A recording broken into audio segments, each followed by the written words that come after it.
Assalamualaikum dan salam Sarawak Maju Makmur bersama saya Lia Amira Anorigus. Tumpuan berita. Kerajaan menyaran industri pembuatan di Sarawak menggunakan tenaga hijau dalam pengeluaran produk. Premier Sarawak Datuk Petinggi Tan Sri Dr. Abang Abdul Rahman Zohari Tun Datuk Abang Openg berkata, ia merupakan hasrat kerajaan Sarawak untuk mengurangkan pelepasan karbon sekaligus dapat menjadikan tenaga hijau sebagai asas ekonomi baharu yang diperkenalkan. The impact is industries, manufacturing plant in Sarawak are using friendly energy, and therefore you become low carbon supplier of all the material processed in Sarawak. In other words, this battery produced by Fuya is using renewable energy as part of the process, and therefore the product has what we call low carbon. But in this case, the energy is clean energy, number one. Number two, I understand that Fuya is using robotic operation. And then that will be efficient and using technology as part of the process to produce this battery. And therefore, on behalf of the government, I would like to congratulate Fuya for adjusting to a new and adopt the new process of using energy. Beliau berkata demikian ketika berucap dalam majlis perasmian kilang Fuya Energy Sdn Bhd di Demak Laut Industrial Park di Kuching pada Rabu. Tambahnya, inisiatif Fuya Energy Sdn Bhd menggunakan operasi robotik yang cekap dan efisien sebagai satu langkah yang bijak. Dalam program sama, Datuk Petinggi Tan Sri Ahmad Zohari turut melawat kilang pembuatan bateri itu dan dibawa meninjau serta melihat sendiri bagaimana proses pembuatan dihasilkan. Turut hadir Timbalan Premier Sarawak Datuk Amar Awang Tengah Ali Hassan, Menteri Industri Makanan, Komoditi dan Pembangunan Wilayah Datuk Seri Dr. Stephen Rundi Utom, Timbalan Menteri Perdagangan Antarabangsa, Industri dan Pelaburan Datuk Malcolm Musin Lamoh, Timbalan Menteri di Jabatan Premier Sarawak Undang-Undang dan Adat Bumi Putra Jefferson Jamit Unyat, Timbalan Setiausaha Kerajaan Sarawak Perancangan Ekonomi dan Pembangunan Datuk Dr. Muhammad Abdullah Zaidil, Pengerusi Fuya Energy Sdn Bhd Datuk Seri Tai Chin Kin, Pengarah Fuya Energy Sdn Bhd Datuk Alan T. Zilpo dan Wakil Rakan Kongsi dari China, Zhejiang Power Technology Company Limited Jiang Renhai. Dalam majlis tersebut, Universiti ICATS telah menandatangani Memorandum Persefahaman MOU bersama dengan Fuya Energy untuk menerokai penggantian litium dalam penghasilan bateri mesra alam pada masa akan datang. Menurut Premier Sarawak, kolaborasi Universiti ICATS dan Fuya Energy dapat menghasilkan bateri mesra alam bukan sahaja untuk Sarawak, malah untuk seluruh dunia. I understand that Fuya Energy is producing batteries in preparation for the transition of energy from fossil fuel to a new mode of engine without combustion engine, but rather using a battery as part of the component in transition producing our clean energy. Tambahnya, dengan mempromosikan sumber tenaga yang hijau kepada industri kilang pembuatan, memberi impak dalam mengurangkan pelepasan karbon di Sarawak. Sekarang ini memang kita ada EV, electric vehicle, that have to plug in, use energy from our hydro as well as the other energy that we provide. And Sarawak, as you know, we have 70% supply of hydro energy. The rest are gas turbine, and we only have 2 plants in Sejingkat as well as Banyan using coal. And the government through SEB is going to decommission the use of coal. Bermakna kita tidak ada menggunakan batu arang.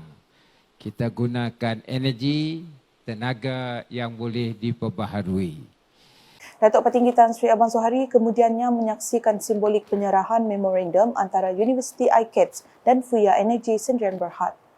Seterusnya di Simanggang, Timbalan Menteri Pendidikan, Inovasi dan Pembangunan Bakat Sarawak, Datuk Francis Harden Hollis telah menyampaikan 2 cek geran projek kecil luar bandar MRP baru-baru ini. Cek pertama berjumlah RM33,000 telah diserahkan kepada 7 pertubuhan daripada rumah Wis Juing di Kampung Paku Ili, termasuk sebuah sekolah berdekatan. Manakala cek kedua sebanyak RM17,000 telah diserahkan kepada penduduk rumah Cembol Tinting Kubal Entebar yang sedang membina rumah baharu untuk membeli perkakas rumah.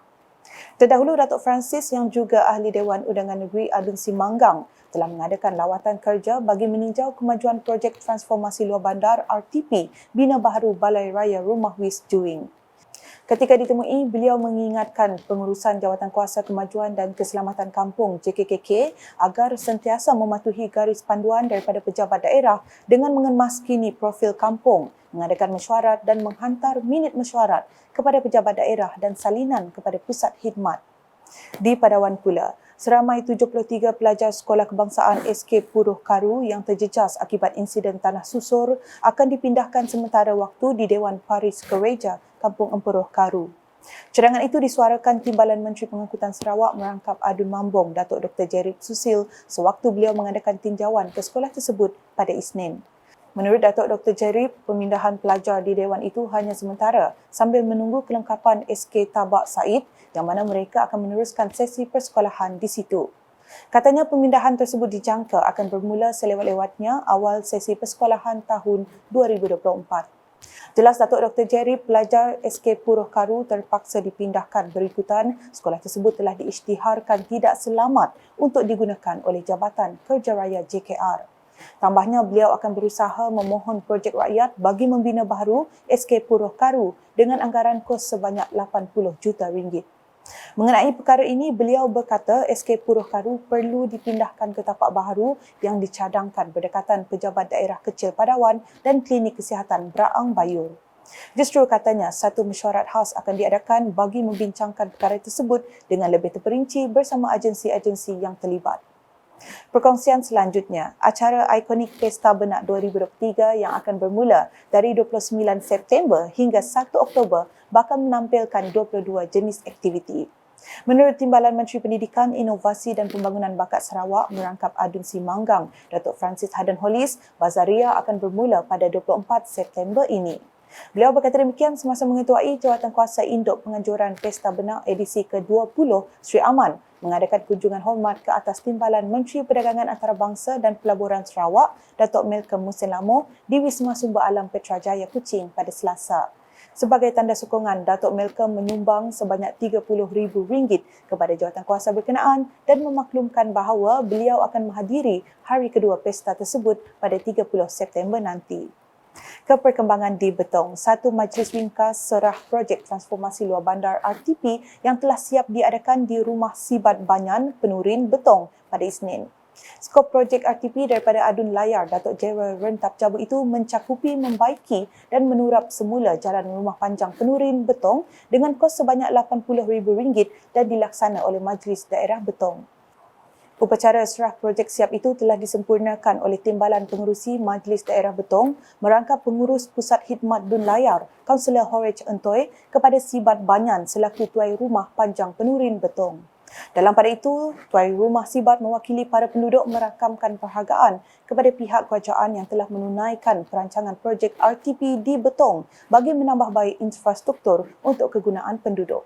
Sekian edisi malam bersama saya Lia Amira. Berita lebih lanjut boleh didapati di semua platform media sosial UKAS termasuk portal ukas.sarawak.gov.my dan UKAS channel di YouTube. Sebelum mengakhiri buletin, saksikan sorotan Majlis Perasmian Kilang Fuya Energi Sdn Berhad di Demak Laut Industrial Park Kuching pada Rabu. #saluran informasi rakyat. Salam UKAS.